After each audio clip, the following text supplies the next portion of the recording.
You click this because you want to fully understand Gaunter O'Dimm. Tonight, I'm going through everything.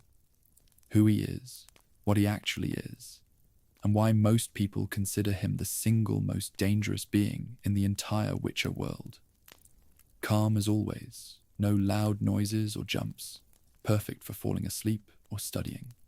Like and subscribe if you enjoy it.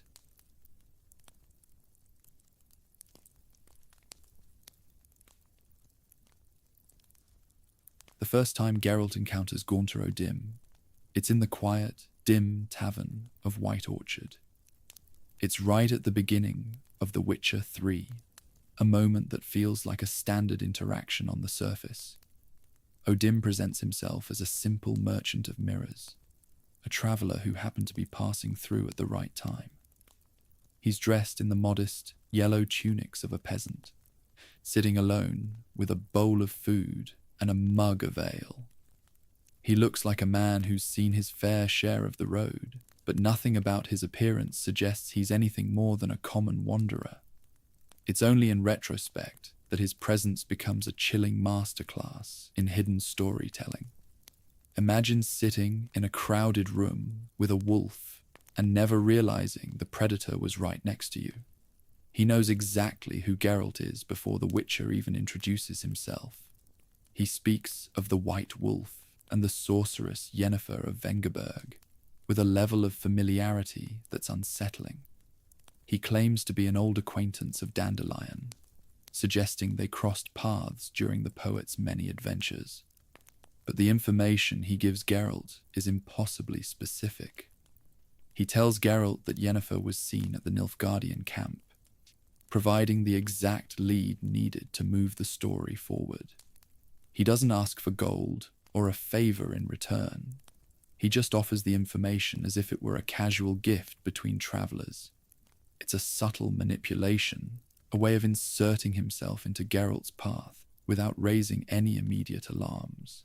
The game provides a very small hint about his nature the moment the conversation ends.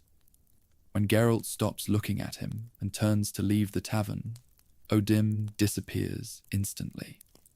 There's no sound of a door opening or footsteps on the floorboards. He simply ceases to be in the room. This is a subtle mechanical clue that he doesn't travel by foot like a normal human. He manifests and demanifests at will, appearing wherever he needs to be to nudge his targets in a specific direction. At this point, the player has no reason to suspect he's the most dangerous being on the continent, which makes his casual introduction even more effective. In this first meeting, O'Dimm represents the soft first touch of evil.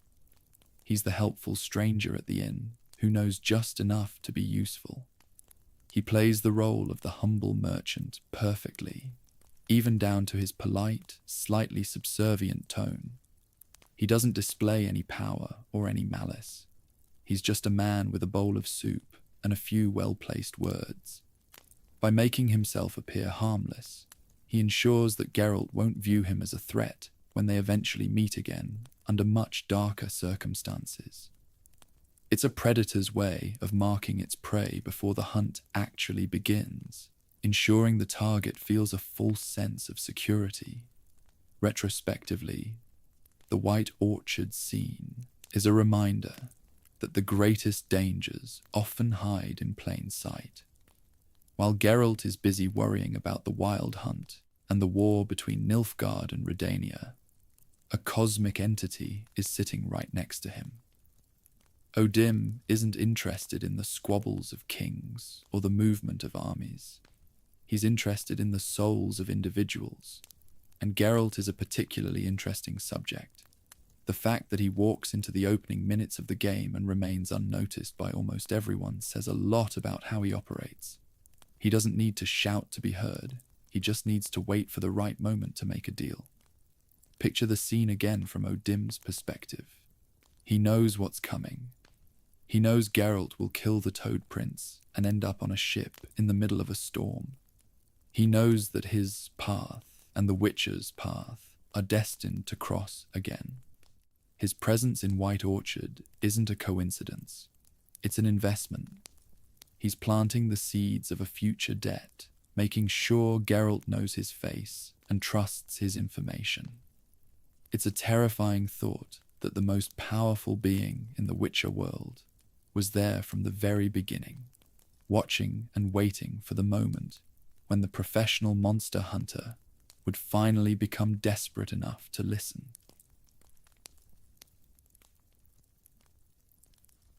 The names associated with Gaunter O'Dimm are designed to reflect his nature rather than reveal it. He's known as Master Mirror, the Man of Glass, and the Merchant of Mirrors. Each of these titles suggests a preoccupation with reflections and the distortion of the truth. A mirror doesn't show you who you are. It shows you a version of yourself that's reversed and flat. It's an illusion of depth where none exists. By calling himself Master Mirror, O'Dimm is telling you that he's the master of illusions and the one who controls how you see your own reflection.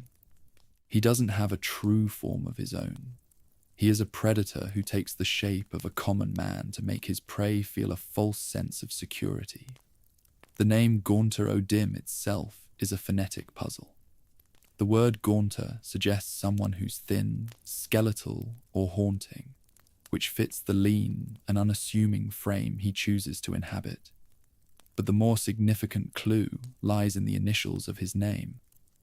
When you take the first letters of Gaunter O'Dimm, they spell out the word God. This isn't a subtle detail. It's a direct hint that we're dealing with a being who operates on a level that dwarfs the mages and the monsters of the continent. He isn't a god in the traditional sense of a creator, but he possesses the power of one, moving through the world with an authority that suggests he predates the current order of things. The game uses the imagery of glass and mirrors because O'Dimm functions as a reflection of the human soul. He doesn't force people to do evil. He simply provides them with the tools to destroy themselves. Like a mirror, he shows his victims exactly what they want to see, whether it's wealth, immortality, or the return of a lost love. He reflects their own greed, arrogance, and desperation back at them until they can't see anything else. The Man of Glass is a title that suggests both transparency and fragility, but it's a trap. Glass can be sharp, and it can break in ways that leave permanent scars. O'Dimm is the cold surface that reflects the darkness within every man who makes a deal with him. Each of his names is a mask he wears to facilitate a transaction. As the Merchant of Mirrors, he approaches you as a peer, someone you can negotiate with. As Master Mirror, he's the architect of the contract you've already signed. These titles are designed to make him feel like a known quantity, a figure from folklore that you can understand and perhaps even outsmart. But the more you learn about him, the more you realize that the names are just labels on a void. He is an ancient force that has existed since before anyone could remember, and the names are just the temporary shapes he uses to interact with the mortal sphere. Think about what it means to be a man of glass. It implies a certain level of artificiality, as if his human form is just a shell that could shatter at any moment to reveal the nightmare beneath. O'Dimm doesn't want you to know what he really is, because knowing the truth would make the deals impossible. He needs his victims to believe that he's just a man who can be bargained with. The names are the lure, the bright and shiny things that draw the eye away from the hooks hidden in the fine print. He is the master of the reflection, and he knows that most people are so focused on what they want that they never look at who's holding the mirror. The phonetic similarity between his name and certain literary characters from other worlds, like Walter O'Dimm from the Stephen King universe, also points to his role as a multiversal traveler. He isn't tied to the rules of the continent. He is a cosmic parasite that moves between worlds, finding the crossroads in every reality and waiting for the next soul to reach its breaking point. His names are the clues he leaves behind, a trail of breadcrumbs for those clever enough to look but foolish enough to follow. He is Gaunter O'Dimm, a name that sounds like a common man's, but carries the weight of a sentient law of the universe.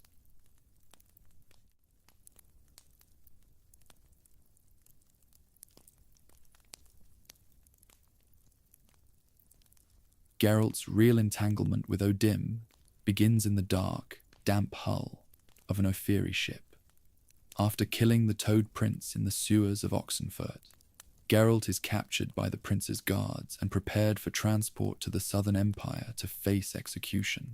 He's chained, beaten, and surrounded by soldiers who don't speak his language.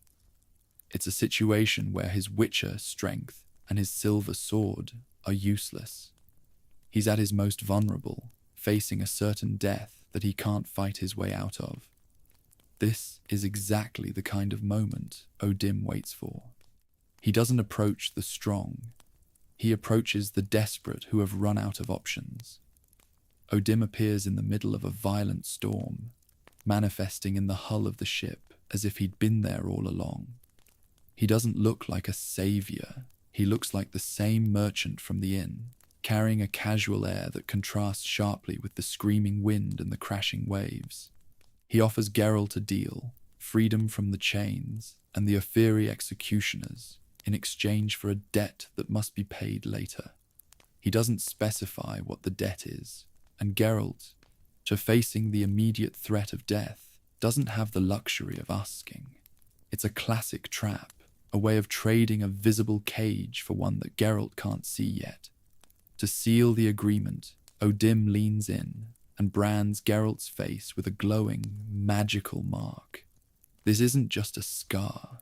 It's a stigma that serves as a literal contract bound to Geralt's flesh. It's a physical reminder that his life no longer belongs entirely to him. The mark is a sign that the deal is final, and that O'Dimm has a claim that transcends any human law. The brand is permanent, a piece of supernatural ink that stays on Geralt's face throughout the entire expansion, marking him as the servant of the Mirror Merchant. It's a brutal, physical manifestation of the invisible chains that O'Dimm uses to tether his victims. Once the deal is signed in blood and fire, O'Dimm triggers a miraculous shipwreck. The storm intensifies, the ship is torn apart by the waves, and Geralt is washed ashore in a state of exhaustion but freedom. To anyone else, it would look like a stroke of incredible luck, a natural disaster that happened at just the right time. But for Geralt, it's the first lesson in the scale of O'Dimm's power. He can control the weather and the elements to fulfill his end of a bargain. He didn't just pick the locks, he destroyed the entire ship to make a point.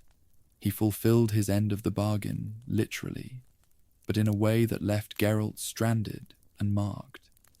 The shipwreck is a perfect example of how O'Dimm operates. He provides exactly what you asked for, but the delivery is violent and destructive. He doesn't care about the lives of the Ophiri sailors or the cost of the vessel. They're just collateral damage in a transaction between him and a Witcher. The freedom he provides is also a form of imprisonment, as Geralt is now legally and magically bound to a being he doesn't understand. He has escaped the Ophiri executioners only to land in the lap of someone much more patient and much more cruel. The mark on his face is the first page of a contract that Geralt is going to spend the rest of the story trying to break. Picture Geralt waking up on that beach, the brand on his face still stinging from the heat of O'Dimm's touch. He's alive, but he knows he's no longer free. He's a professional who understands that every debt eventually comes due, and the being who saved him isn't the kind to forget a favor. The Ophiri ship was just the stage for the first act of the pact. O'Dimm didn't just save Geralt, he bought him. He chose that moment because he knew Geralt was a man of his word, someone who would actually try to fulfill the contract, rather than running.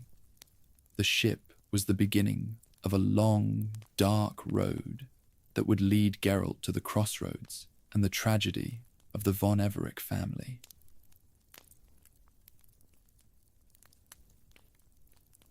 After the shipwreck, O'Dimm directs Geralt to meet him at a crossroads at midnight to discuss the terms of the debt. This isn't just a convenient meeting place. It's a deliberate use of folklore and supernatural imagery. In the traditions of the continent and the real world alike, the crossroads is a liminal space, a location that exists between two places and belongs to neither. It's a spot where the veil between the physical world and the supernatural is at its thinnest. By choosing this location, the game is telling the player exactly what O'Dimm is. He's the deal maker, the devil at the fork in the road who waits for the lost and the desperate to make a choice they'll eventually regret. Meeting at a crossroads at midnight is the ultimate sign of a deal with a supernatural entity. It's a moment of human choice, where a person must decide which path to take. O'Dimm thrives in these moments because he knows that human beings are fundamentally flawed and driven by their own desires. He doesn't force anyone to meet him. He just waits at the center of the cross and lets the victim come to him. The crossroads represents the point where a person's life can change forever, and O'Dimm is the one who ensures that the change always comes with a heavy price. He is the sentient law of the universe that turns a moment of choice into a lifetime of regret. The imagery of the crossroads also connects O'Dimm to the Faustian legends of the real world.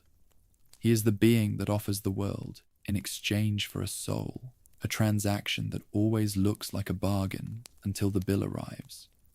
By placing him at the crossroads at midnight, the developers were rooting him in an ancient tradition of moral storytelling. He is the personification of the easy path, the shortcut that leads to a dead end. Geralt, as a witcher, is someone who usually avoids these kinds of mystical traps, but the mark on his face and the debt he owes force him to stand at that center point and listen to the merchant's demands. The crossroads is also a place where the rules of the world are suspended. It's a spot where time and space feel different, a staging ground for the impossible. When Geralt arrives at the meeting point, he finds O'Dimm waiting for him, as if he'd been there for 1,000 years. There's no fire, no camp, and no horse. Just a man standing in the dark at the intersection of two roads. It's a chilling image that reinforces the idea that O'Dimm doesn't belong to the geography of the North. He belongs to the moment of the deal itself. The crossroads is his office, and the contract is the only law he follows. For the player, the meeting at the crossroads is the moment when the scale of the expansion becomes clear. This isn't just another monster contract. It's a confrontation with the ultimate evil. O'Dimm uses the location to establish his authority and to set the tone for the relationship. He is the one who controls the meeting, and he is the one who defines the terms. The crossroads is a reminder that every path Geralt takes from this point on is one that O'Dimm has already walked. It's a trap made of dirt and shadow, a place where a witcher's steel means nothing and his word means everything. Think about the silence of a crossroads at midnight. There's no wind, no animals, and no sound of the distant war. It's just two men and the weight of a pact. O'Dimm uses this silence to exert his influence, making his casual, friendly tone seem even more threatening. He doesn't need to shout because he knows he has the advantage. The crossroads is the physical manifestation of the choice Geralt made on the ship, a reminder that once you step into the center of the circle, you can't just walk away. It's the starting point for the final descent into the tragedy of Olgierd von Everec and the Heart of Stone. Part 5. Olgierd von Everec, the man who made the first deal. Olgierd von Everec was the man who made the first deal with Gaunter O'Dimm, and his story is a blueprint for the tragedy that follows. He was a nobleman from an ancient and respected Redanian family, a man of culture, grit, and incredible personal charisma. He was a leader of men, the head of the Wild Ones, and a warrior who lived by a code of sword and honor. But Olgierd's family fell into ruin, their fortunes stripped away by bad luck and political shifts. To make matters worse, the parents of the woman he loved, Iris, blocked their engagement because of his poverty. Olgierd was a man who had everything except the one thing he needed to be happy, and that desperation led him to the crossroads. Olgierd didn't go looking for a devil. He went looking for a wish. He wanted to restore his family's wealth and marry Iris, and he was willing to pay any price to achieve it. When O'Dimm appeared, he didn't offer a lecture on morality. He offered a contract. Olgierd, blinded by his own need and his pride, believed he could outsmart the merchant. He traded his own soul and the life of someone he loved for wealth, immortality, and a heart that would never feel pain again. He thought he was buying his way into a perfect life, not realizing that O'Dimm's gifts always come with a hidden rot that eventually consumes everything they touch. The tragedy of Olgierd is that he got exactly what he asked for. He became immortal, his family estate was restored, and he married Iris. But the price was the sacrifice of his brother, Vladimir, and the slow, agonizing transformation of his own emotions. O'Dimm didn't just give him wealth, he gave him a heart of stone. Olgierd began to lose his ability to feel love, joy, or even sorrow.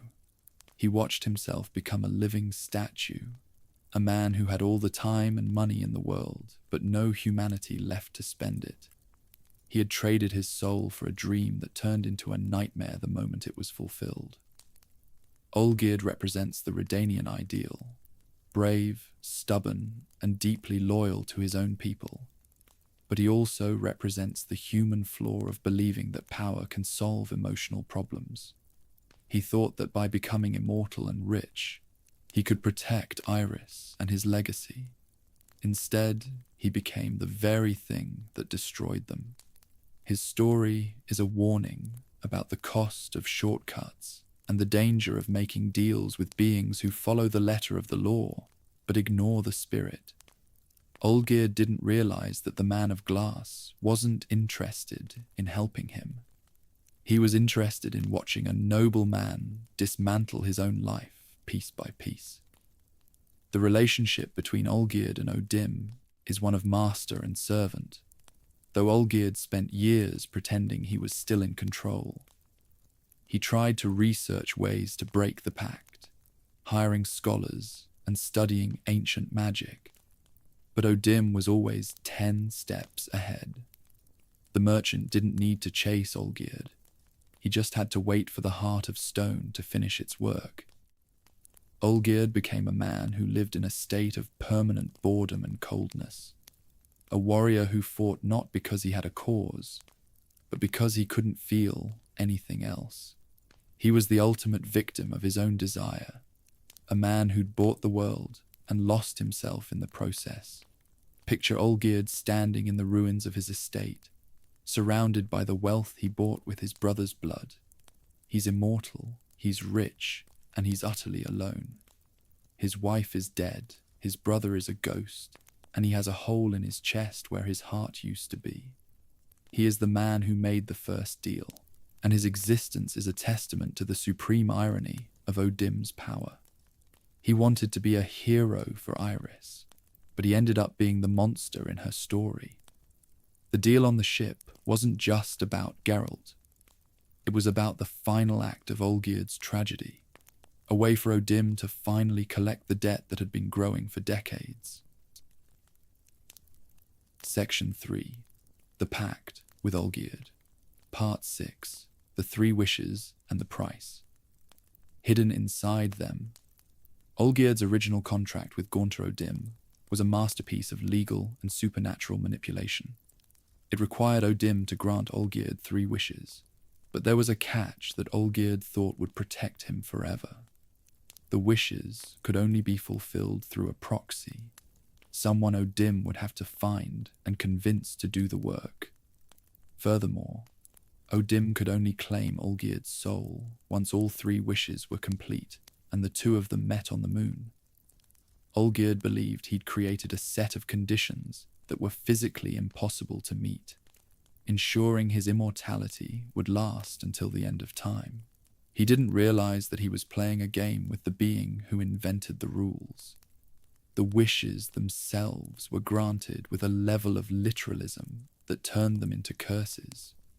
Olgierd wanted wealth, and he got it, but it came at the cost of his family's honor and the blood of his brother.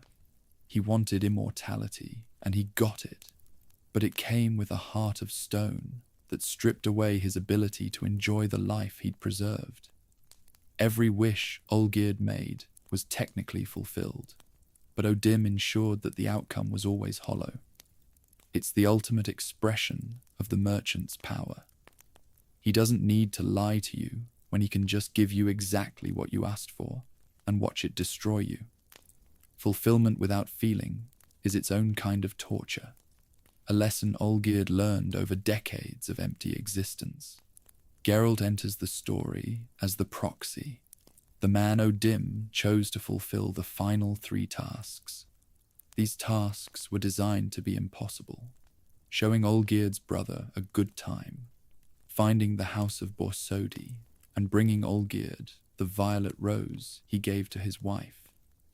Each task was a piece of Olgierd's past, a reminder of the things he'd lost or destroyed in his pursuit of power. O'Dimm wasn't just trying to fulfill a contract. He was using Geralt to rub Olgierd's nose in the wreckage of his own life. The proxy system ensured that O'Dimm never had to get his hands dirty, making the final collection feel like an inevitable consequence of Olgierd's own choices. The condition about the moon was the centerpiece of Olgierd's arrogance. He thought that by naming a place no man could reach, he'd bought himself an eternity of safety. But O'Dimm is a being who thrives on the technicality. He didn't need to take Olgierd to the actual moon. He just needed to find a place called the Moon. The Temple of Lilvani, with its mosaic of a moon on the floor, provided the perfect loophole. It's a terrifying reminder that when you deal with Master Mirror, the words you use are the walls of your own prison. He doesn't need to cheat because he knows that human language is always limited, and he has all the time in the world to find the gap. The price hidden inside the wishes was the slow erosion of Olgierd's identity. With every wish fulfilled, he became less of a man and more of a statue. He had traded the intensity of human life for the cold permanence of stone. He thought he was buying a future with Iris, but he was actually buying a front-row seat to her destruction. O'Dimm's power is rooted in the irony of the wish.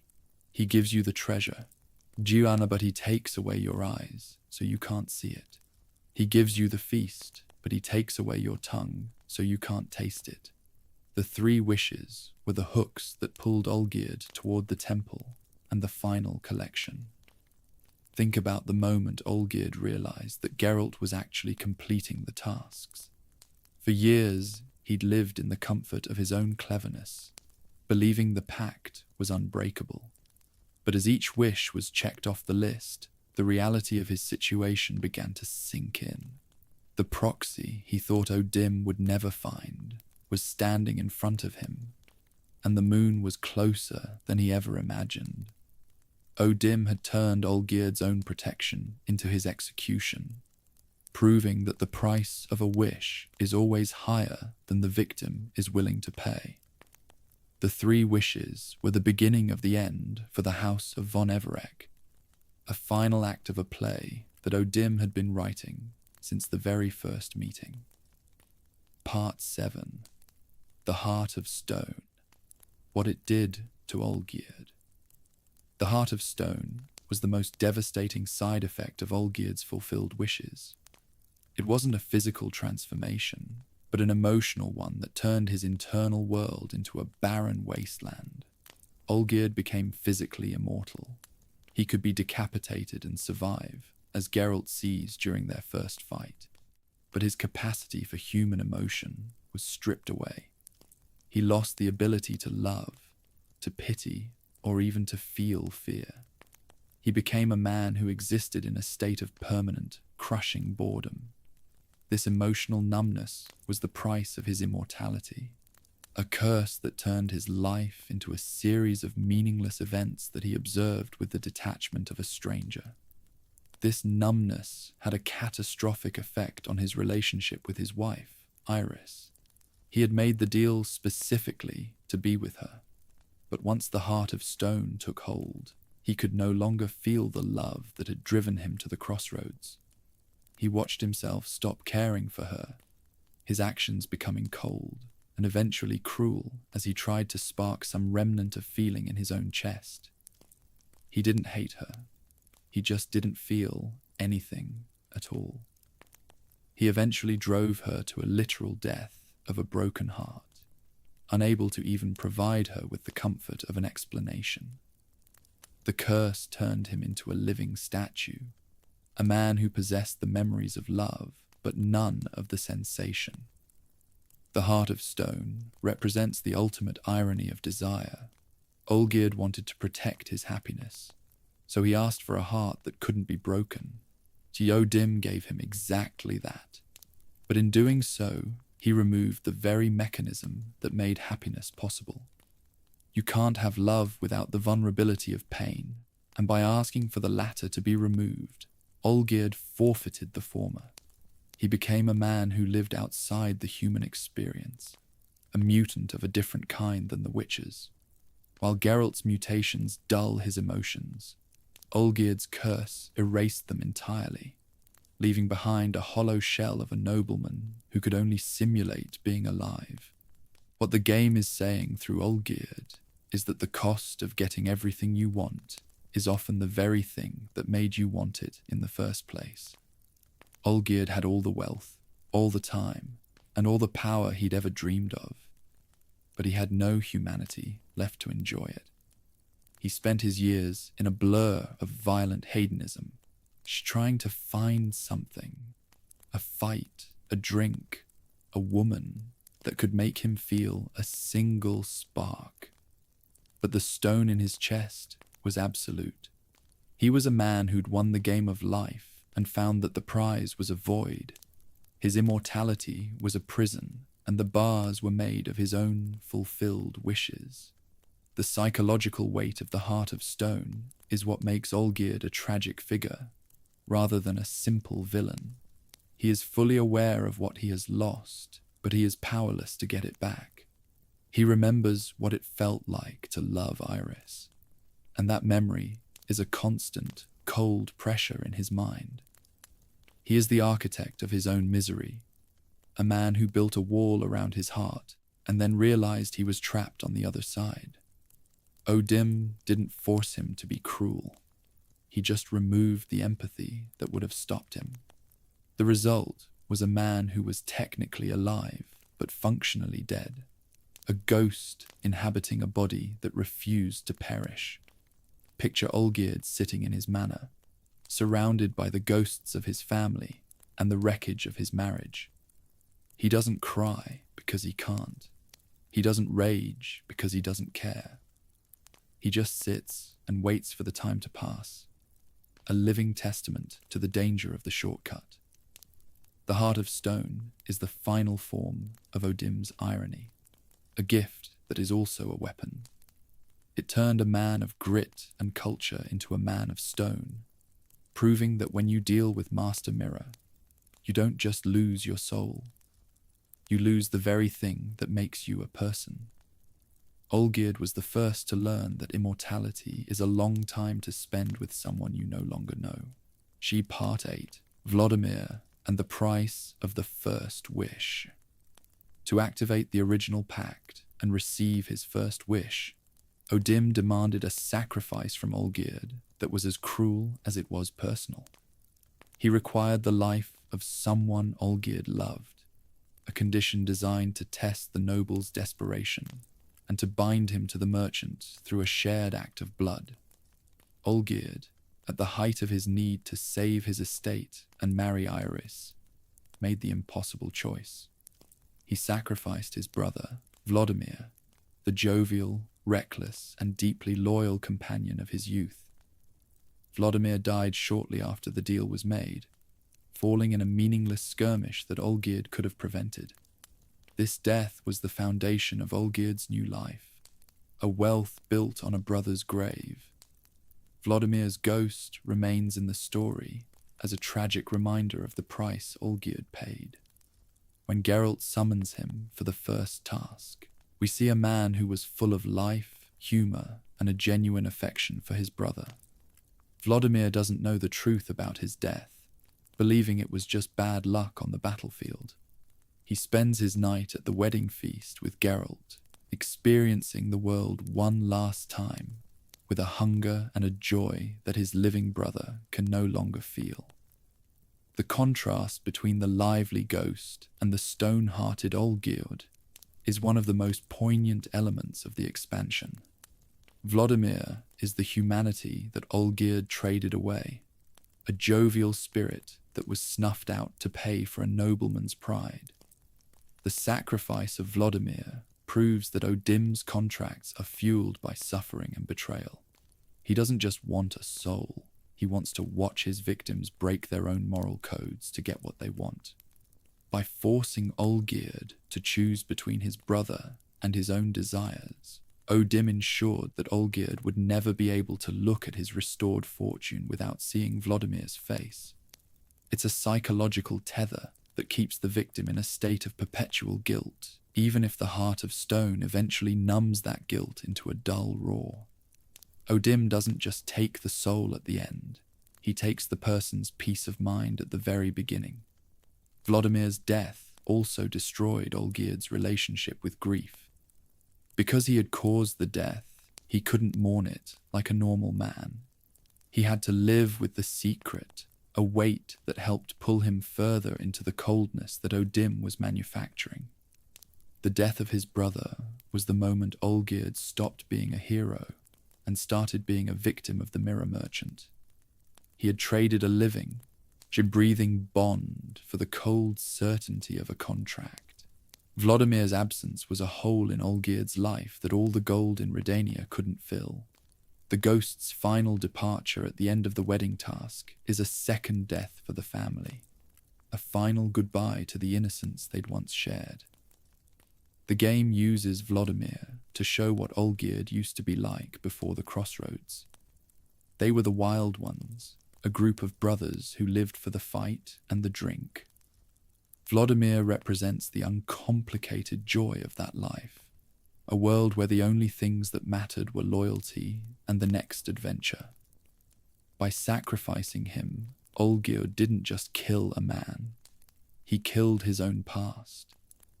He traded the messy, vibrant reality of brotherhood for the clinical, immortal isolation of the pact.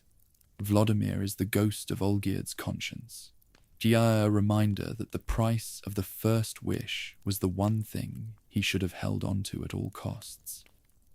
Think about the irony of Vladimir's ghost having a better time at the wedding than Geralt or the living Olgierd. He's dead, but he's the only one in the room who's truly present. He enjoys the music, the dancing, and the company with a sincerity that Olgierd can't even remember. O'Dimm took the life of the brother who could feel and gave immortality to the one who couldn't. It's a perfect transaction for a devil who thrives on the imbalance of the human heart. Vladimir was the collateral damage of a nobleman's desperation, a sacrifice that Olgierd made in a moment of weakness and spent an eternity of stone-hearted boredom trying to forget. Jar Part 9, Iris von Everec and the Painted World. Iris von Everec is the tragic center of the Hearts of Stone story, the woman for whom every deal was made and every sacrifice was offered. She was a gifted painter, a woman of deep sensitivity and a capacity for love that Olgierd eventually found overwhelming. She died in the von Everec estate, but her death wasn't an end. Her soul remained trapped in a painted world, a landscape of nightmares and distorted memories created by her own grief and the residual magic of O'Dimm's influence on her husband. When Geralt enters this world, he finds a place where the sun never shines, and the rules of reality are dictated by the pain of a woman who was loved by a man who could no longer feel her.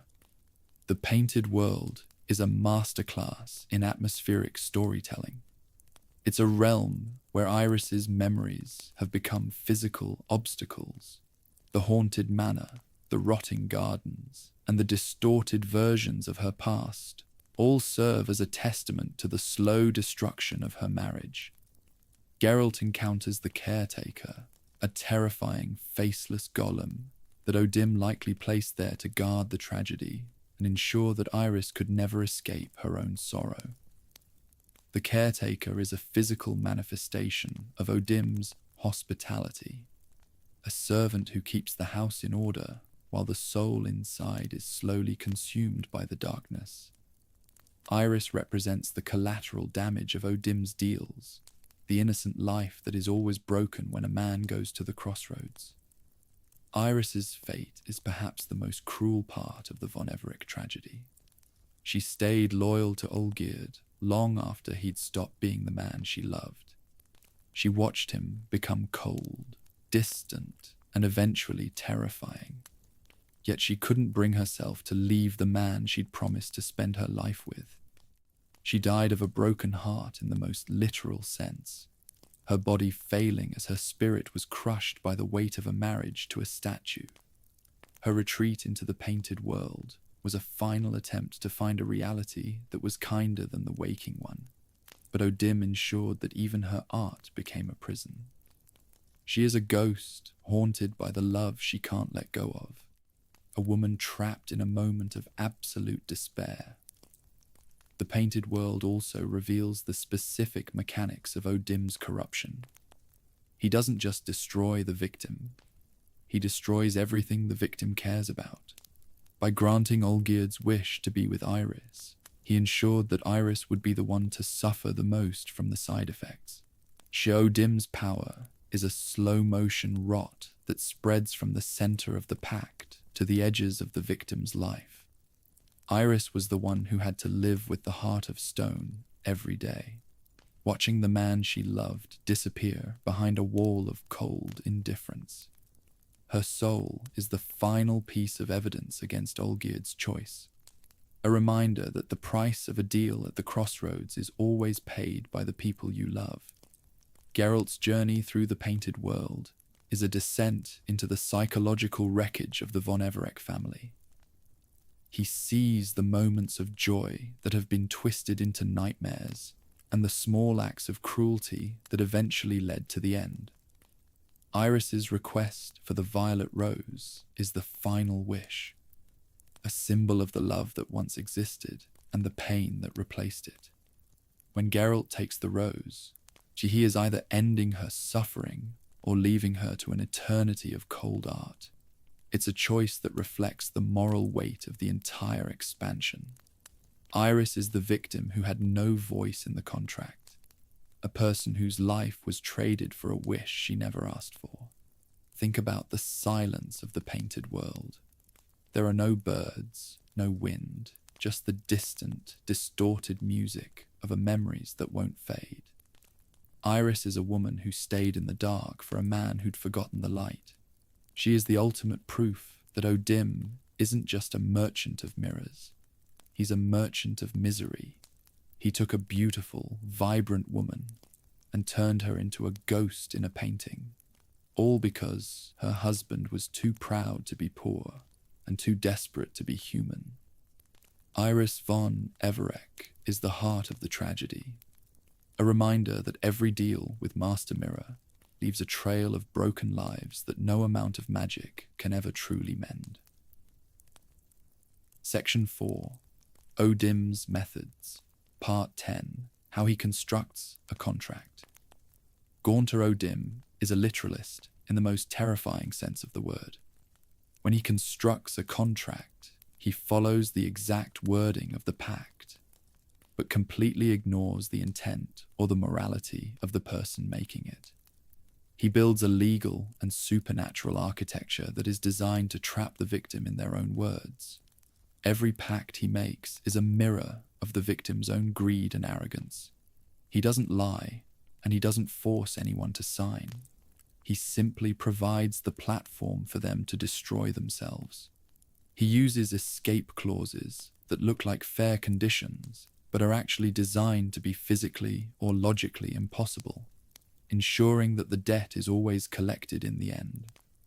The brilliance of O'Dimm's contracts is that they always appear to offer a way out. In Olgierd's case, the condition of meeting on the moon seemed like a perfect protection. But O'Dimm thrives on the technicality. He doesn't need to break the rules of the world if he can just redefine the terms of the agreement. He takes pleasure in watching intelligent people convince themselves that they've found a loophole, only to show them that the loophole was a door he'd already locked from the other side. He is a bureaucrat of evil, a being who understands that the most effective way to enslave someone is to let them think they're making a fair trade.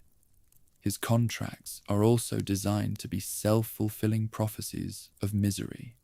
By granting the literal wish, he ensures that the natural consequences of that wish will be the victim's undoing.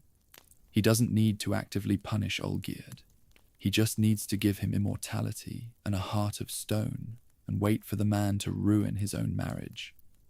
O'Dimm's role is passive but absolute. He provides the catalyst and then sits back to watch the reaction.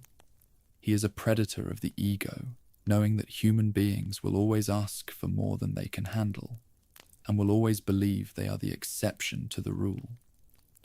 The architecture of an O'Dimm pact is also rooted in the concept of the debt. He frames himself as a helpful merchant who is simply providing a service for a price. This framing makes the victim feel a sense of obligation, a psychological pressure to fulfill their end of the bargain. He uses this sense of honor against people like Geralt and Olgierd, knowing that their own codes of conduct will keep them bound to the contract long after they realize it was a mistake. He doesn't need to use chains when he can use a person's own word as the anchor. The contract is a weapon made of language, and O'Dimm is the master of the syntax. One of his most effective methods is the use of the proxy. By involving a third party in the contract, he complicates the moral landscape of the deal. Geralt isn't just a bystander. He is the mechanism through which the final collection is made possible. This forces the Witcher to share in the responsibility of Olgierd's fate, a psychological manipulation that O'Dimm clearly enjoys. He doesn't just want the soul. He wants to implicate everyone involved in the tragedy. His contracts are webs that spread out from the crossroads, catching anyone who happens to be in the area.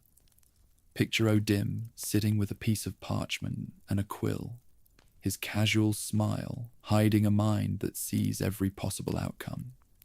He doesn't rush the process because he knows that time is on his side. He lets the victim's own ambition build the cage, one word at a time.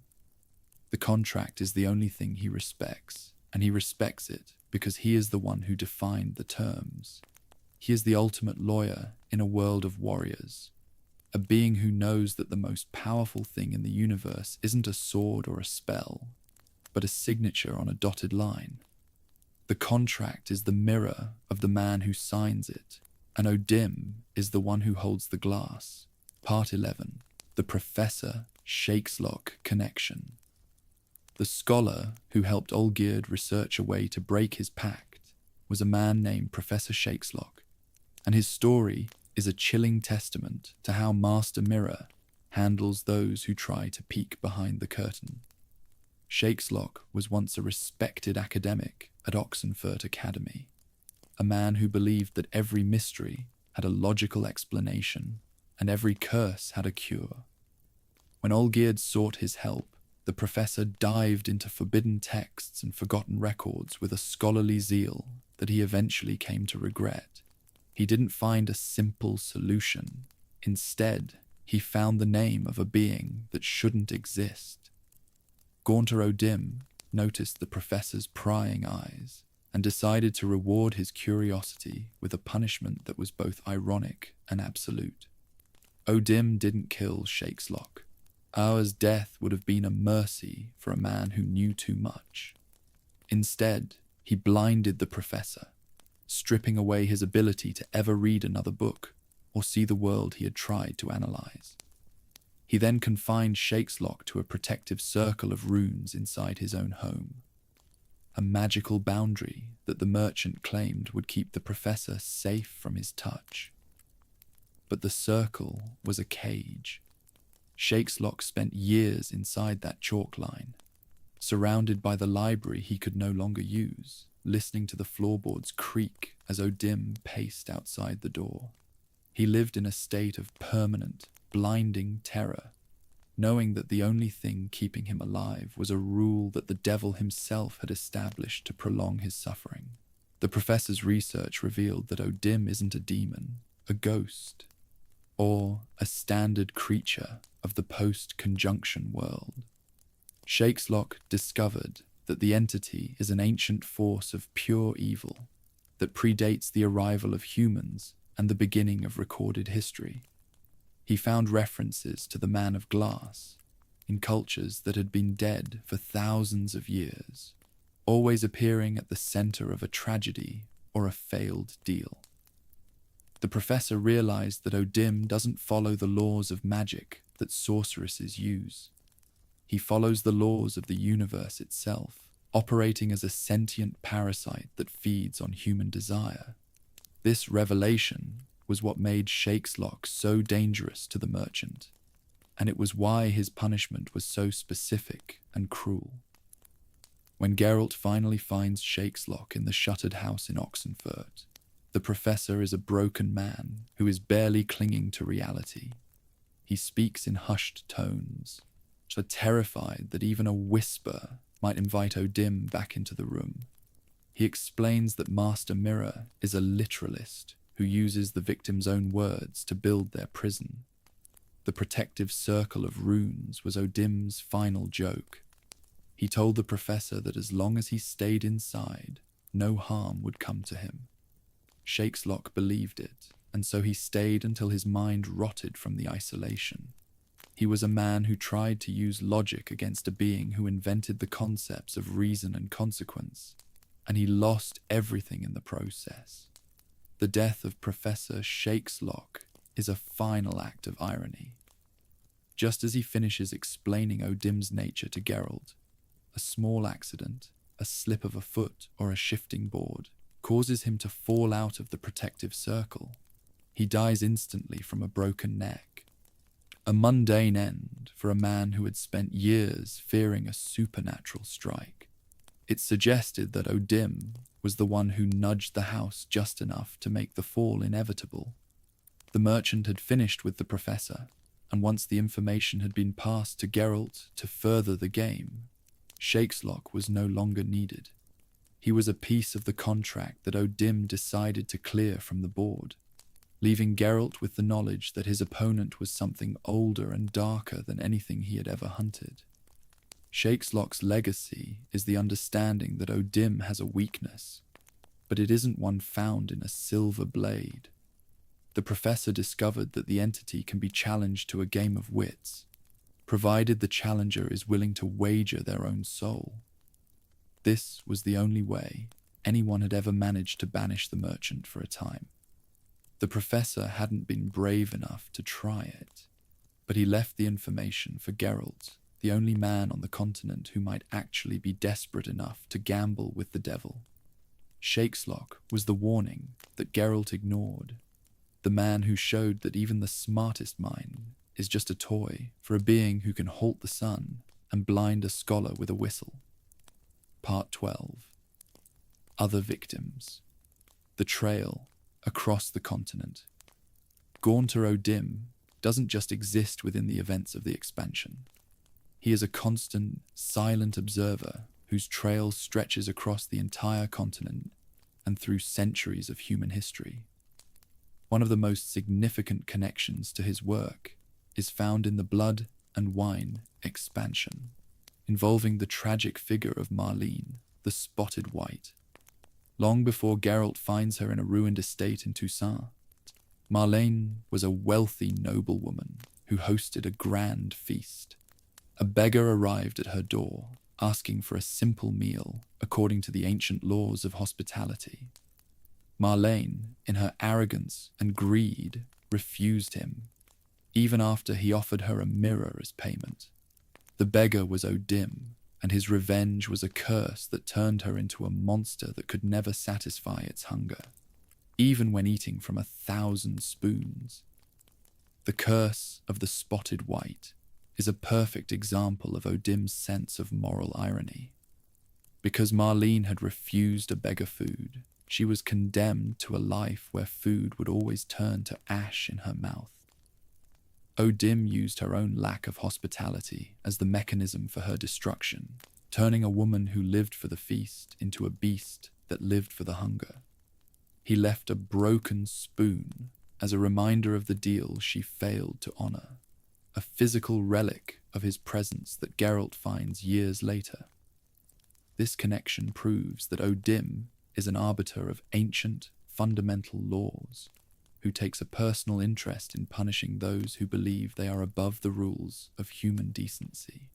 He is the dark shadow of the moral world, appearing whenever a soul needs a lesson in humility. His presence is also felt in the game Thronebreaker, where he appears in the background of various maps, watching the chaos of the war from the shadows. He isn't a participant in the battles, but a witness to the misery they produce. He is seen standing at the edge of burning villages or in the corners of crowded taverns, a yellow tunic in a sea of grey.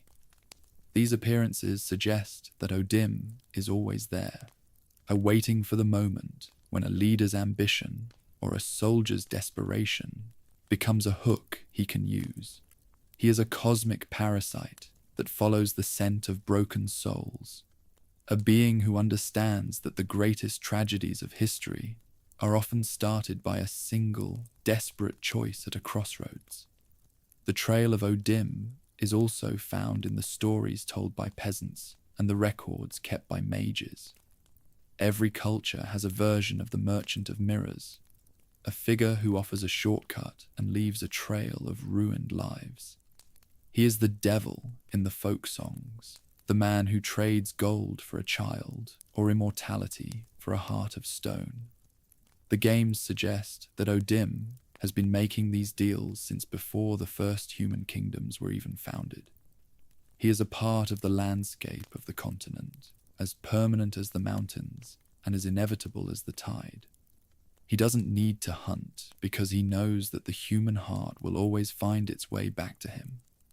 What makes these other victims so significant is that they prove Geralt isn't special to O'Dimm.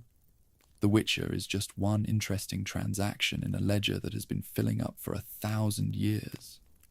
O'Dimm treats a noblewoman in Toussaint with the same clinical, ironic cruelty as he treats a nobleman in Redania. He is a being of absolute consistency, a sentient law of the universe that punishes greed with the very thing that was desired. The trail across the continent shows that O'Dimm is the ultimate victor in the game of life. He doesn't need to win every fight. He just needs to wait for his victims to lose themselves.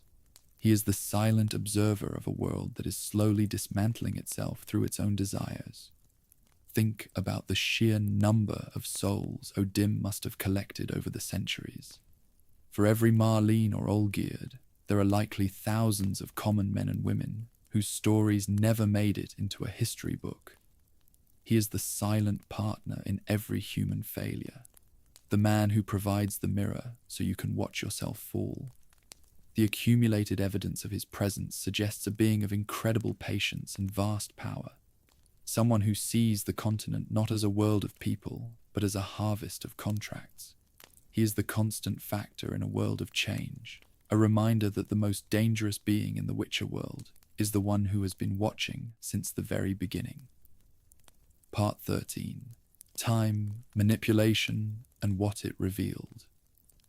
One of the most terrifying displays of Gaunter O'Dimm's power occurs during a simple conversation in a tavern, where he reveals his absolute control over the flow of time. While speaking with Geralt, O'Dimm becomes annoyed by a man who is being too loud in the background. With a casual clap of his hands, O'Dimm halts the entire world. The tavern freezes in an instant. The spilled ale hangs in midair. The fire stops flickering, and every person in the room becomes a living statue. Only Geralt remains unfrozen, trapped in a pocket of time that O'Dimm has carved out for their private discussion. This isn't just a high-level spell. It's a total suspension of the rules that govern the physical universe. During this frozen moment, O'Dimm displays a level of casual brutality that is more frightening than any monster attack. He walks over to the frozen man, picks up a common wooden spoon, and pushes it slowly into the man's eye socket. He does this without a shred of anger or passion, as if he were simply moving a piece of furniture that was in his way. He then returns to his seat and claps his hands again, restarting time. The man dies instantly, falling to the floor with a spoon in his brain, while the rest of the tavern patrons continue their lives, unaware that the world had even stopped. This scene reveals that to O'Dimm, human life is nothing more than a toy in a box that he can rearrange at his whim. The mechanics of this power suggest that O'Dimm exists outside of linear time. He doesn't experience the world as a sequence of events like Geralt does. He sees the entire timeline as a single, static object that he can enter and exit at will. He can halt the sun, rewind the day, or step into a moment that has already passed. This is why his knowledge is so impossibly specific, and why he is always one step ahead of everyone else. He doesn't predict the future. He has already been there. He is a being who operates in the gaps between the seconds, a cosmic entity for whom the concepts of past, present, and future are entirely irrelevant. This control over time also explains how he can fulfill the literal conditions of his contracts so easily. He has all the time in the world to find the loophole, to wait for the exact alignment of stars, or to position his victims exactly where he wants them. He is never in a hurry because he knows that he has already won. The time manipulation reveals the supreme confidence of a predator who doesn't need to rush the kill. He can stop the world just to have a quiet talk, and then restart it to watch the tragedy unfold. It's a level of power that makes the magic of the Lodge of Sorceresses look like a child's card trick. For Geralt, the time stop is the moment he realizes that his Witcher training and his silver sword are completely useless. You can't fight someone who can freeze the air in your lungs before you can draw a breath. O'Dimm uses the time stop to establish a psychological dominance over Geralt, proving that the Witcher only exists because the merchant allows it. It's a terrifying realization for a man who has spent his life as the ultimate predator. In that frozen tavern, Geralt is just another object in O'Dimm's collection, a piece of dirt that the merchant decided to talk to instead of crushing. The time stop is the evidence that O'Dimm is something older and more fundamental than anything the conjunction produced. The use of the wooden spoon as a murder weapon is a final touch of O'Dimm's specific cruelty. He doesn't use a grand, magical attack. He uses a common, domestic object to end a life. It's a way of mocking the vulnerability of humans and the fragility of their world. He shows that even the most mundane parts of a human life can be turned into a weapon in his hands. The time stop and the spoon are the signatures of a being who is both a cosmic force and a petty tyrant. Someone who can halt the universe, but still finds the time to be a bully in a tavern. It's the ultimate revelation of his nature. He is a being for whom nothing is sacred, and everything is a game. Section 5. The Final Confrontation. Part 14. The Temple of Lilvani. The final meeting point for the contract between Gaunter O'Dimm and Olgierd von Everec was the Temple of Lilvani, a ruined site that served as the stage for O'Dimm's final masterstroke. Olgierd had spent years believing he was safe, because of the condition that he and O'Dimm must meet on the moon before his soul could be claimed. He thought he had picked a location that was physically impossible for a mortal or a devil to reach. But when Olgierd arrived at the temple, he found himself standing on a massive, ornate mosaic of a moon built into the floor. O'Dimm appeared and simply pointed down, noting that they were, in fact, standing on the moon. The technicality was complete, and the contract was ready for collection.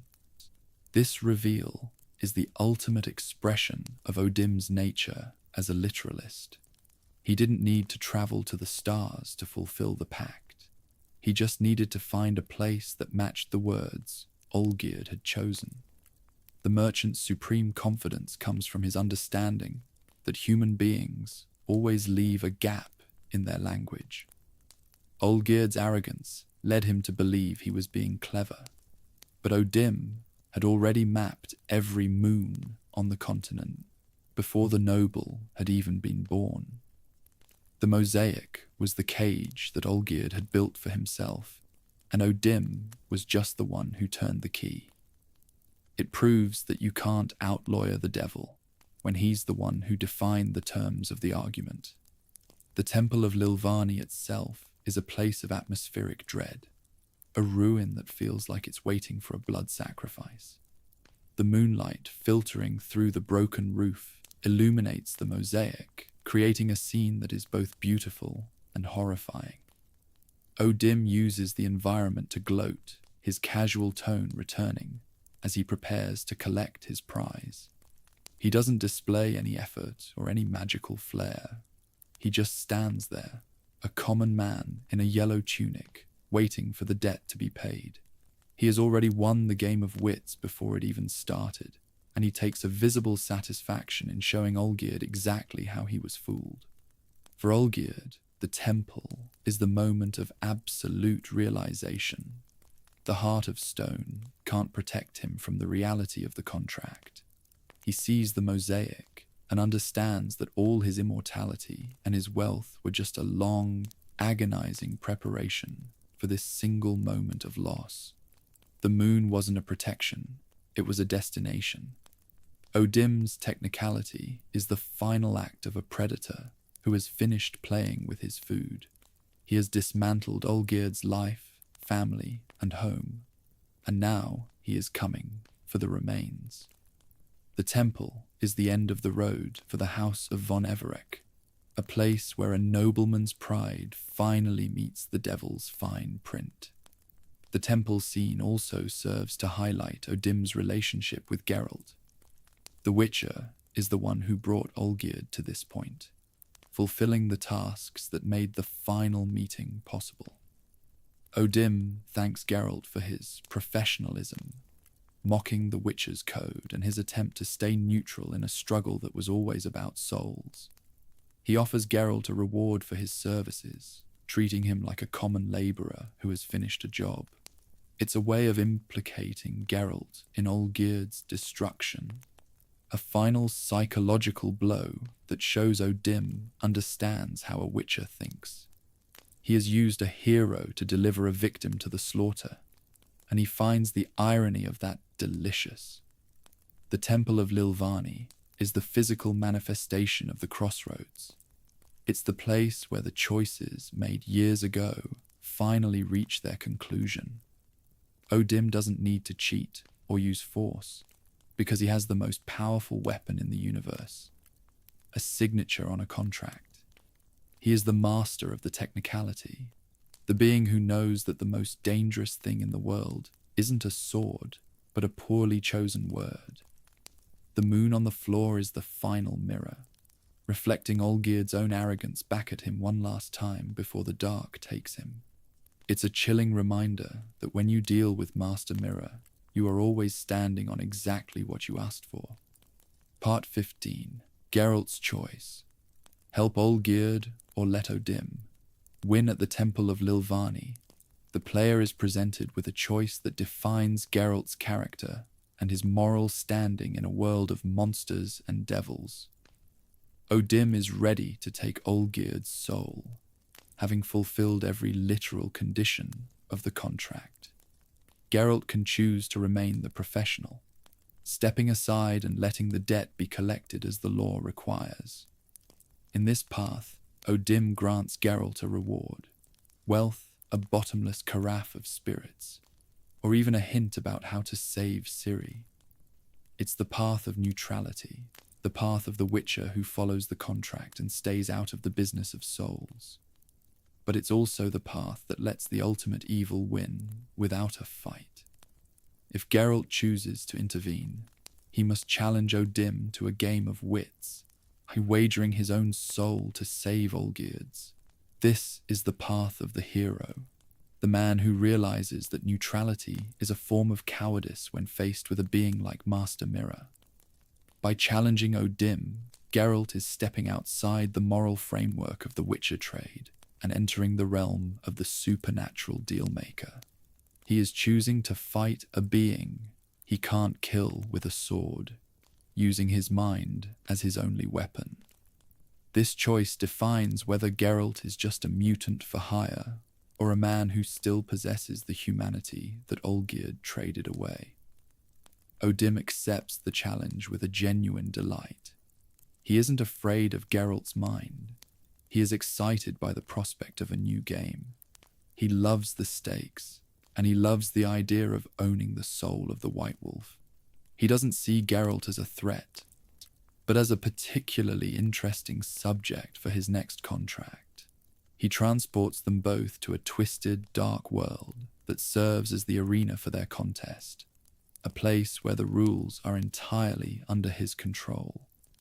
The challenge is the ultimate test of Geralt's wit and his ability to see through the illusions of the merchant.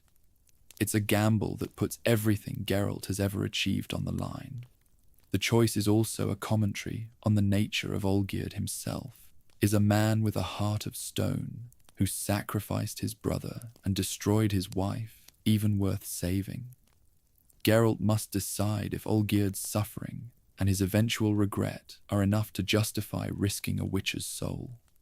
By saving Olgierd, Geralt is asserting that even the most broken person deserves a second chance, a direct contradiction to O'Dimm's belief that every mistake should be punished with irony.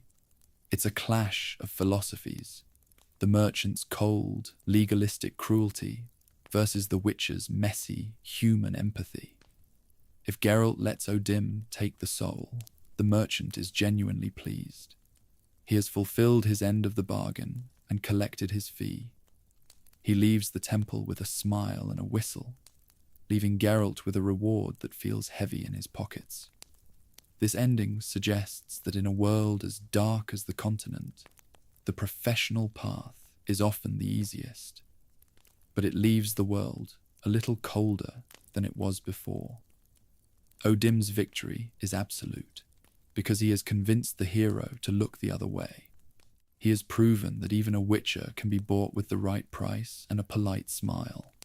Ultimately, the choice at the temple is about whether Geralt is willing to be the exception to the rule. O'Dimm believes that everyone has a price, and everyone will eventually fail.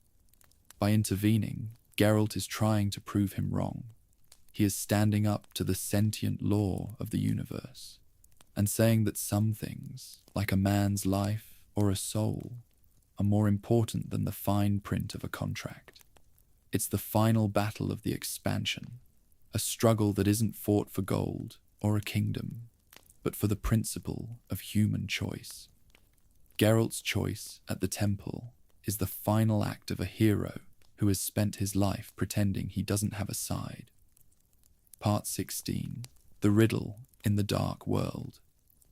When Geralt challenges Gaunter O'Dimm to a game of wits, he is transported into a dark, twisted dimension that reflects the merchant's own distorted nature. This realm is a landscape of nightmares, filled with broken clocks, shifting terrain, and spectral enemies that represent the victims O'Dimm has claimed over the centuries. It's a world built on the concept of the riddle, where the environment itself is an obstacle designed to distract and confuse. O'Dimm gives Geralt a limited amount of time to find the answer to a riddle about a thing that everyone has, that can show the truth but also lie, and that can be broken with a single look. The answer is a reflection, or a mirror. To prevent Geralt from winning, O'Dimm uses his power to shatter every physical mirror in the dark world. As Geralt frantically searches for a way to show the merchant his own face, he finds that the glass is always broken or the frame is empty. O'Dimm is taunting him, showing that even in a game of wits, he controls the board. He wants Geralt to fail, not because he isn't clever enough, but because the merchant can simply remove the tools needed to succeed. It's a masterclass in frustration and psychological warfare, a being who follows the rules of the game but bends the reality of the arena to suit his needs. Geralt's eventual victory comes from his ability to think outside the literal constraints of the challenge. He realizes that a mirror isn't just a piece of glass. It's a function of light and water. He finds a dry fountain in the middle of the dark world and uses a blast of Ard to break the stones, allowing the water to flow back in. By looking into the surface of the water, he creates a natural mirror that O'Dimm cannot shatter. This cleverness is what finally defeats the merchant. It proves that O'Dimm's power over glass and human constructs doesn't extend to the fundamental elements of the natural world. Geralt uses the world itself to defeat the being who claims to be its master.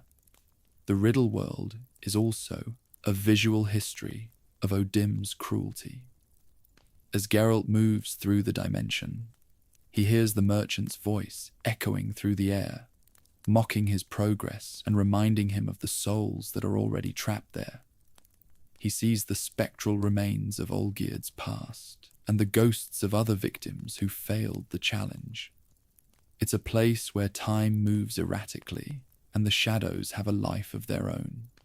The riddle isn't just a question, it's a survival trial that tests Geralt's composure and his ability to stay focused in the middle of a collapsing reality. O'Dimm's arena is a place where hope goes to die, and Geralt's victory is a rare spark of light in a void of absolute darkness. O'Dimm's acceptance of his defeat is a moment of chilling professionalism. He doesn't rage or try to cheat at the last second. He simply accepts that Geralt found the answer. He burns away in a pillar of black fire, but he does so with a final, mocking laugh. He has been banished from the mortal sphere for a time, but he hasn't been destroyed. He leaves Geralt and the restored Olgierd in the ruins of the temple, a final act of a being who knows that even in defeat, he has left a permanent mark on their souls. The riddle was the game, and Geralt won, but the cost was a deep understanding of just how small a Witcher really is in the context of the multiverse. The success in the dark world is the only time anyone in the games truly outmaneuvers Master Mirror. It requires a combination of Witcher intuition and human lateral thinking. O'Dimm expected Geralt to look for a piece of glass because that was the theme of the merchant's identity. By using the water, Geralt proved that he wasn't just a pawn in the game, but a player who could rewrite the rules. The fountain is a symbol of the natural world reclaiming itself from the artificial corruption of the deal. Geralt didn't just solve a riddle, he proved that even the devil has blind spots. even if those blind spots are only as large as a pool of water. Part 17. Defeat and the Words he left behind. When Gaunter O'Dimm is defeated in his game of wits, his departure is not a death, but a banishment from the physical sphere. He doesn't scream in agony.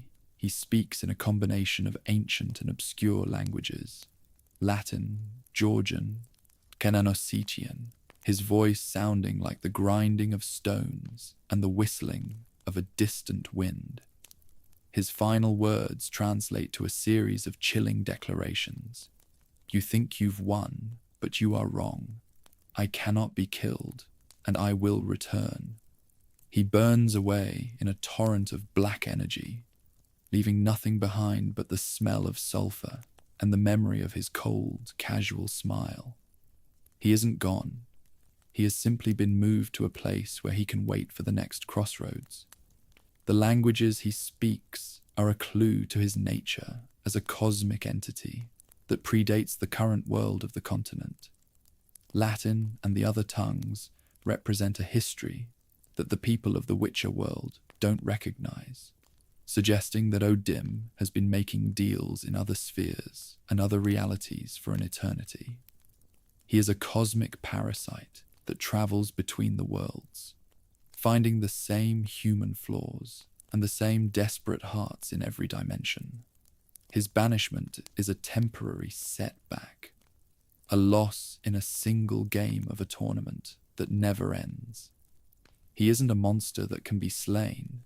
He is a sentient law of the universe that can only be momentarily diverted. The words he leaves behind are a warning to Geralt that his victory is hollow.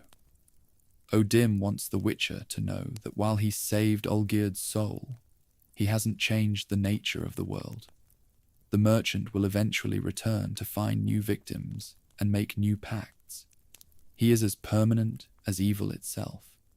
The banishment proves that O'Dimm can be outsmarted, but it also confirms that he can never truly be destroyed. He is the evil's soft first touch that will always be waiting in the shadows of the next tavern, ready to offer a helping hand and a hidden hook. His final words are the ultimate taunt, a reminder that the devil has all the time in the world to wait for a rematch. This defeat also says something about the nature of his power. He is bound by the rules of the pact he creates. If the contract says he can be challenged to a game, he must accept the challenge and abide by the outcome.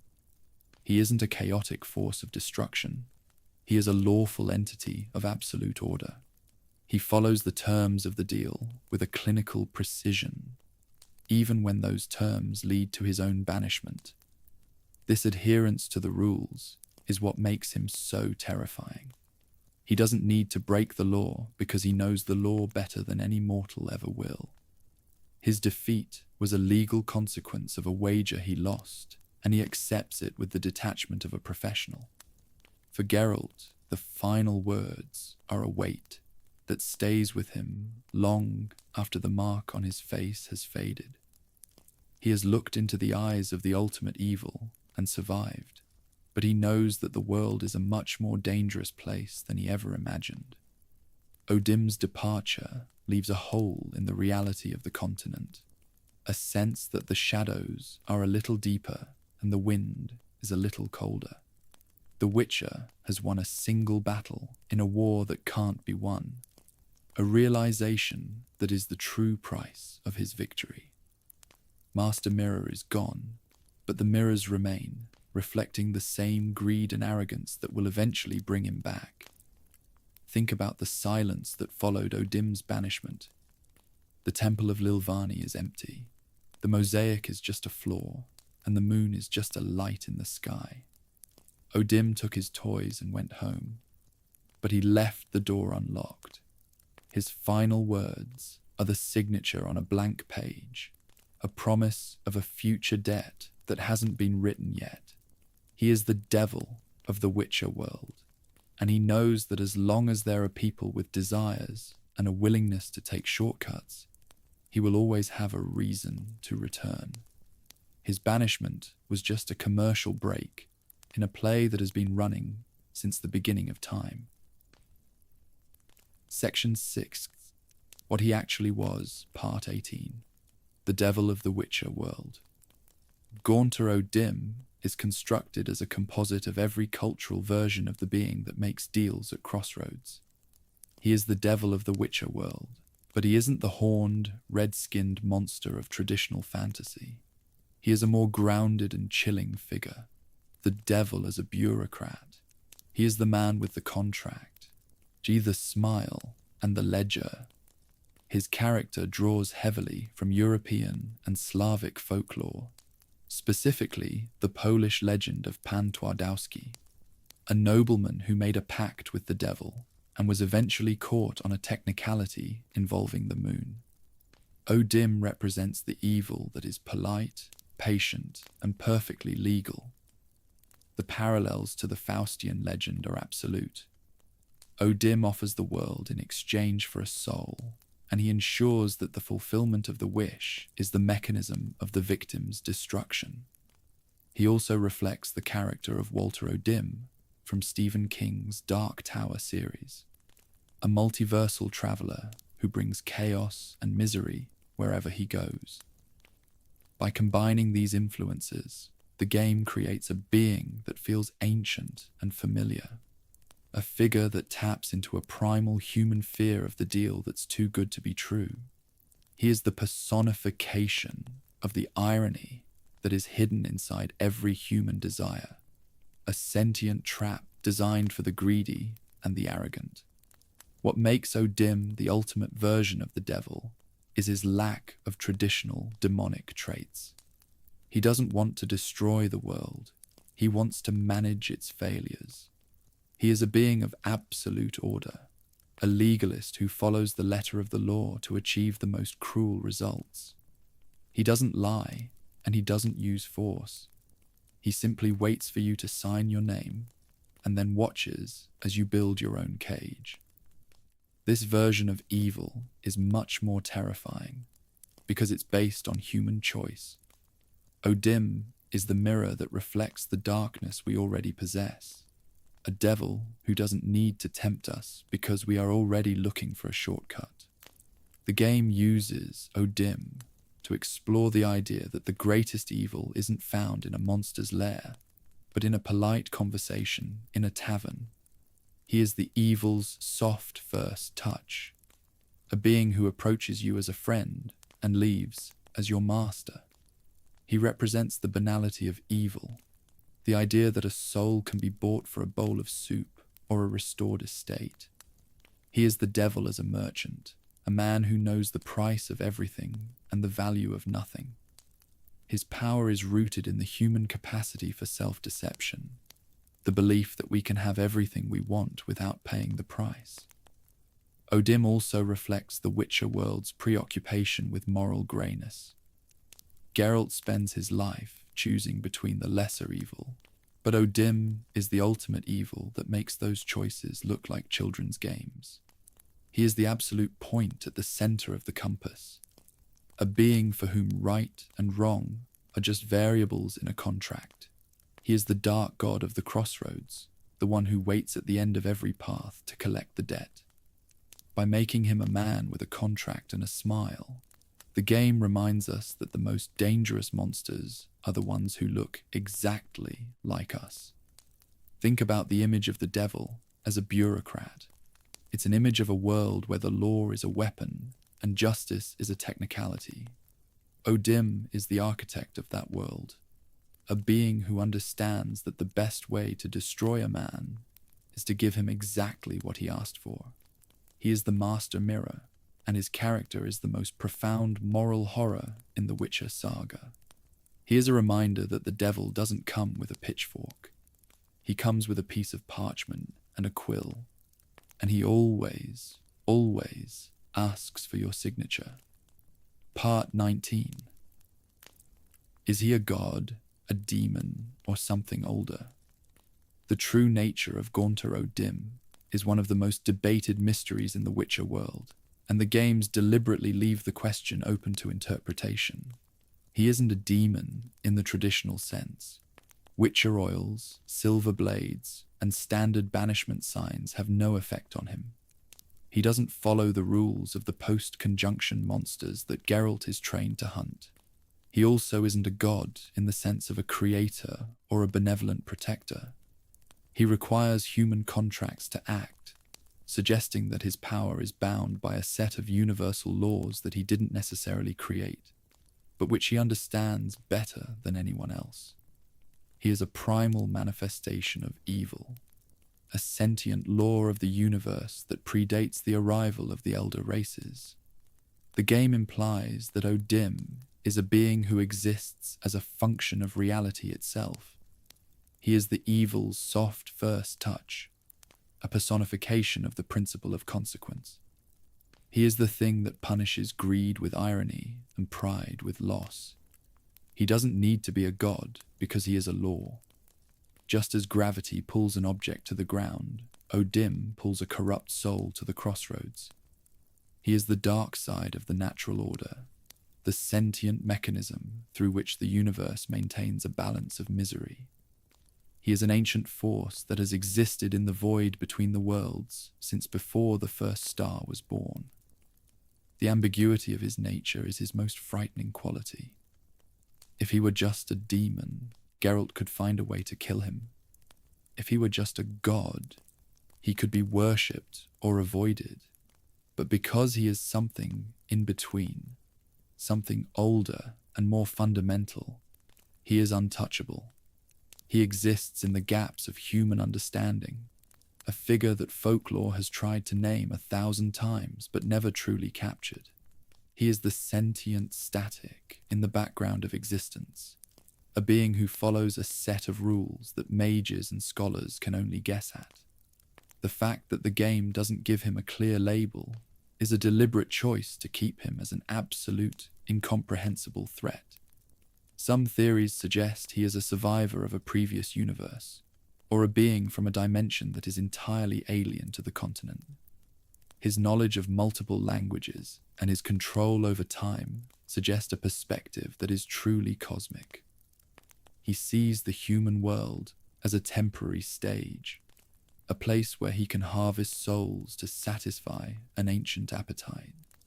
He is a cosmic parasite, a being that feeds on the moral failures of sentient life.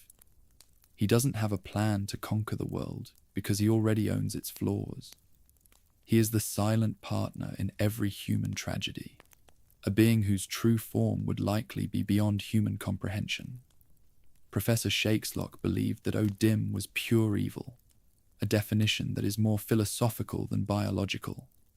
In a world of moral greyness, O'Dimm is the only absolute. He is the dark mirror that shows the world exactly what it is, a place of suffering, irony, and failed deals. He is the sentient conclusion to every bad choice.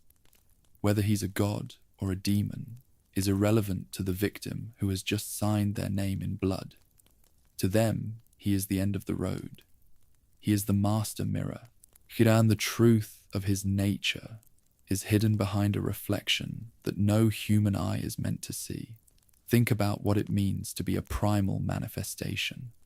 It means you are as permanent as the stars and as inevitable as death. O'Dimm is the signature on the universe's most dark laws. He is the being who ensures that every shortcut has a cliff at the end. The deliberate mystery of his origins is the final joke he plays on the world. He lets the scholars argue and the witchers wonder, while he stands at the crossroads and waits for the next man to reach for a dream. He is Gaunter O'Dimm, and the question of what he is the only contract he'll never let anyone read. Part 20. Why he helped Geralt with Ciri. One of the most unsettling moments in The Witcher. 3 occurs if Geralt chooses to let Gaunter O'Dimm take Olgierd's soul and asks for information on how to find or save Ciri as his reward. O'Dimm doesn't lie, and he doesn't give a riddle. He provides Geralt with a series of genuine, practical, and highly helpful hints about how to handle the emotional trial Ciri will face against the White Frost. He tells Geralt to never let her feel you sold her, and to be there when she fails. This advice is 100% true, and is directly tied to the triggers for the game's best ending.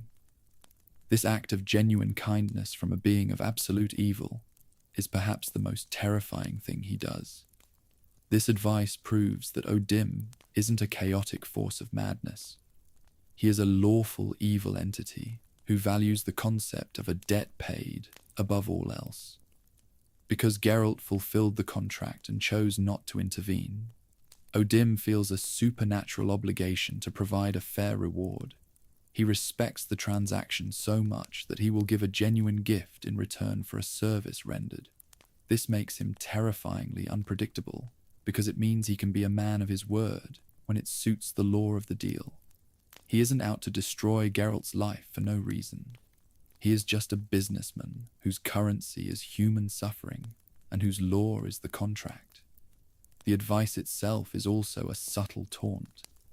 By telling Geralt how to save his daughter, O'Dimm is asserting his dominance over destiny itself.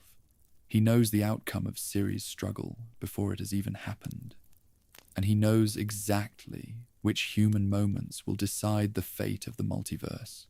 He is showing Geralt that the child of destiny is just another variable in a world he understands better than any witcher. He gives Geralt the keys to salvation with the same casual air he uses to push a spoon into a man's eye. It's a way of saying that even Geralt's most personal and heroic quest is just another piece of the board that O'Dimm has already solved. There is also a hidden cruelty in the advice. By knowing the correct way to treat Ciri, Geralt is once again playing a part in a predetermined game. O'Dimm is stripping away the spontaneity of their relationship and replacing it with a set of instructions.